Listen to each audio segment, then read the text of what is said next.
एक नई नवेली फिल्म है, एक्शन से भरपूर। क्या बात। आमिर और रमीसा इसके मरकजी हैं किरदार।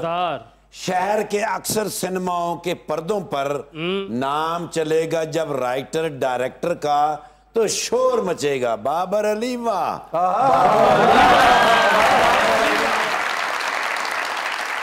ये बात सच है कि ऐसा जरूर लगता है। जरूर लगता है। क्या बात है। उसे करीब से देखूं तो दूर लगता है। मुझे पता है कि साजिश उसी की है कैसर, पर मैं क्या करूं, मुझे वो शख्स बेकसूर लगता है। जॉन, फिल्म आप लोगों ने की है वो तो बात की बात है, पहले ये बताएं आपके अम्मी अब्बू को पता है कि आप यहाँ आए हैं? मतलब इस उम्र के अंदर आप कितने साल के हैं सारे? सर मैं बड़ा हूँ सबसे, 29 हूँ मैं। माशाल्लाह कितनी अच्छी फिल्म है कि सब तो बड़े हैं नहीं। मगर नहीं, ये तो है बड़े, मगर आप दोनों जो हैं आपके आईडी कार्ड्स बने हुए हैं दोनों? जी जी। 18 पे बन जाते हैं। तो आपके बन गए हुए हैं। जी। तो मुझे ये बताइए कि जॉन क्या है? जॉन एक आई थिंक एक लड़के की कहानी है और उस लड़के के साथ साथ और जो उसके लोग हैं, उसकी रिलेशनशिप्स हैं, उनकी कहानी है। एक बड़ा मासूम सा लड़का है जो कराची में रहता है और बड़ी परेशानी है उसके सर पे कम उम्र में ही, और कुछ ऐसे वाक़यात हो जाते हैं जिसकी वजह से उसको एक ऐसी दुनिया में खींचा जाता है, क्राइम की दुनिया कह सकते हैं, जो उसकी ज़िंदगी बिल्कुल बदल देता है और उसकी जो आसपास उसके ताल्लुक हैं लोगों से वो भी एकदम से इवॉल्व हो जाते हैं। आई थिंक इसके बारे में है फिल्म। मासूम यानी जिसे दुनिया मीसना कहती है। मगर ये तो बड़ी इंटेंस किस्म की एक स्टोरी लग रही है यार। जी बिल्कुल इंटेंस भी है, बट मेरा ख्याल है हमने इसलिए रजा सम्मू को भी इसमें रखा हुआ है और इस तरह के और कुछ चीजें हैं जिसमें रजा सम्मू भाई को तो इसलिए रखा ना फिल्म को नजर ना लगे।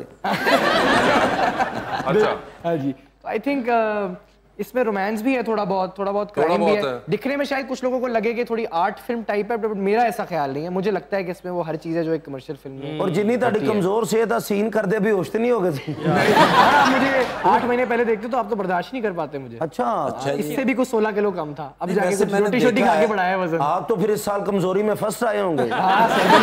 बिल्कुल। वैसे मैंने देखा है सर, इस बॉडी के जो लोग होते हैं वो होते चुस्त हैं।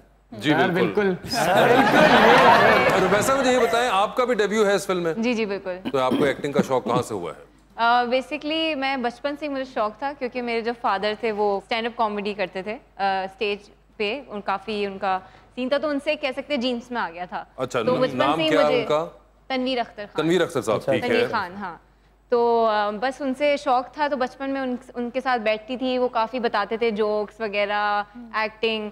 तो एक बचपन से ना एक घर में ये था माहौल, तो फिर बस मुझे शौक हो गया कि यही करना है। तो टीवी सीरीज वगैरह करती रहती थी, बट फाइनली अब मूवी में आ गए हैं, बिग स्क्रीन। और ये फिल्म जो है बाबर अली साहब ने लिखी है, not the actor Babar Ali, ये एक और बाबर अली है। कंफ्यूज करें इससे पहले के मुझे ये बताएं रजा साहब कि आपका भी डेब्यू होने जा रहा है। जी। और आप इससे पहले क्या कर रहे थे? डेब्यू का इंतजार। बड़ी इंटरेस्टिंग स्टोरी है मेरी यहाँ। अब क्या है?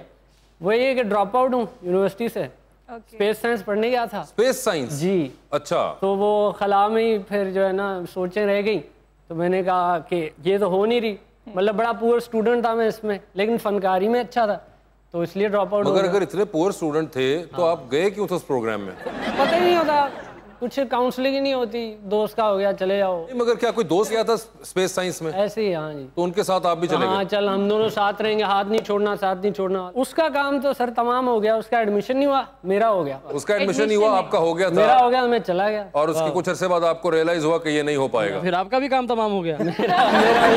अल्लाह किसी का एडमिशन ना कराए। मेरा एक मरतबा एडमिशन होया, मेरे इधर 6 टांके लगे, यकीन करे। वन व्हीलिंग कर रहा था, एडमिशन हो गया। वो एक्सीडेंट होता है और वन व्हीलिंग बुरी बात है, वो नहीं करते। नहीं करनी चाहिए। वन व्हीलिंग करनी ही नहीं चाहिए। बिल्कुल। मगर अच्छा, तो आपके साथ ये हुआ और उसके बाद आपने सोचा कि अब ये तो नहीं हो रहा, तो एक्टिंग करते हैं। फिर मैं यूट्यूब शुरू किया सर। अच्छा। असल तो मैं, हमारा प्राइमरी यही है कि यूट्यूबर को एक्टर कैसे लिया, तो मैं हूँ यूट्यूबर। फिर एक्टिंग की ये लाइन शुरू हो गई है और डायरेक्टर ने कुछ देखा होगा मेरे में, टैलेंट देखा होगा। रजा भाई आपके यूट्यूब पर कितने सब्सक्राइबर हैं? सर 2 मिलियन तो हैं। 200 बेचोनू दे दो, तरस रहे बेचारा। आशिर, आप जो है बहुत अरसे से एक्टिंग कर रहे हैं। जी सर। ये जबरदस्ती आपसे करवाई गई थी या आप एक्चुअली में शौक रखते थे जिस जमाने में आपने शुरू की? नहीं, मैं एक्चुअली शौक रखता था। मैंने अपना पहला ड्रामा किया था जब मैं 9 साल का था। और बड़ी स्ट्रेंज वजह से मेरा दिल किया एक्टिंग करने का, वो ये था कि मुझे लाइनें बहुत जल्दी याद हो जाती थी। अच्छा। तो मैं उस उम्र में भी ना, 9 साल की उम्र में मुझे नहीं याद कि मैं कुछ सीन भूला हूँ। तो मैंने कहा ये कुछ 30% तो इससे बेहतरी हो गई कि लाइनें याद हो जाती हैं। फिर स्लोली बस थोड़ा सा कंफर्टेबल हो गए। और जाहिर है शुरू में क्योंकि घर वालों के साथ ही काम कर रहे थे तो घरेलू माहौल था सेट पे, तो वो भी इतने प्रेशर नहीं होता था।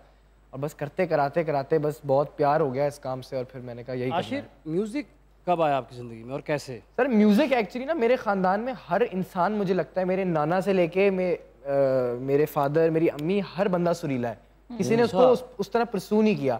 मुझे इन्होंने इस पे टाइम दिया। मेरा एक टीचर रखा, मैंने क्लासिकल सीखा 2-3 साल, 2018 में कुछ गाने निकाले, और अब जाके मैं अपना गाने से ज़्यादा मुझे अच्छा लगता है लिखना और धुन बनाना दूसरे लोगों के लिए, कि मेरी बनाई हुई चीज़ दूसरे लोग गाएं। आई थिंक अब उस तरह का शौक हो गया। अक्सर लोग कहते हैं कि दुखी गाने वो लिखता है जिसका दिल टूटा हो। हाँ जी। आपका इसके बारे में क्या ख्याल है? मेरा इसके बारे में ये ख्याल है कि दिल सिर्फ लड़की नहीं तोड़ती, दिल किसी भी चीज से टूट सकता है। कोई चीज आपकी ख्वाहिशों करने की आप नहीं कर पाओ, दिल टूट जाता है। मुलाजिम पानी ना जल्दी ला गया, दिल टूट जाता है। बिल्कुल। तो मेरा ख्याल है दर्द और वो तो किसी भी चीज से आ सकती है। आपका सबसे ज्यादा कहाँ टूटा? अल्लाह का शुक्र है अभी तक नहीं टूटा। इसलिए अभी तक मुझे लगता है मैंने उस तरह से इतना अच्छा गाना नहीं बनाया। शायद टूटे तो कुछ।